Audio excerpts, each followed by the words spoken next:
പുതുപ്പള്ളിയിൽ ചാണ്ടി ഉമ്മൻ്റെ ഭൂരിപക്ഷം 40,000-ൽ നിന്നും എണ്ണി തുടങ്ങിയാൽ മതി. നമുക്ക് നോക്കാം 140 മണ്ഡലങ്ങളിലെയും കഴിഞ്ഞ 3 തിരഞ്ഞെടുപ്പ് കണക്കുകൾ. പുതുപ്പള്ളിയിൽ 2011 33,255 ഭൂരിപക്ഷത്തോടെ 69,922 വോട്ടാണ് UDF നേടിയത്. LDF 36,667 BJP 6,679. 2016 വന്നപ്പോൾ 27,092 ഭൂരിപക്ഷത്തോടെ 71,597 വോട്ട് UDF നേടി. LDF 44,505 BJP 15,993. 27,092 ഭൂരിപക്ഷമുണ്ടായിരുന്നിടത്ത് 9,044 ഭൂരിപക്ഷത്തോടെ 63,372 വോട്ടാണ് 2021 UDF നേടിയത്.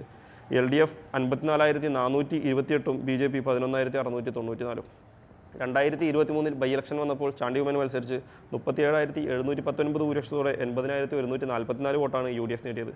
LDF 42,425 BJP 6,558. ഇക്കുറി അവിടെ UDFന് വേണ്ടി ചാണ്ടി ഉമ്മനും LDFന് KM രാധാകൃഷ്ണനും BJPക്ക് രവീന്ദ്രനാഥ് വക്കത്താനവുമാണ് മത്സരിക്കുന്നത്. നമുക്ക് നോക്കാം മറ്റു മണ്ഡലങ്ങളുടെ വിശേഷങ്ങൾ ഫോളോ ചെയ്ത് വയ്ക്കുക.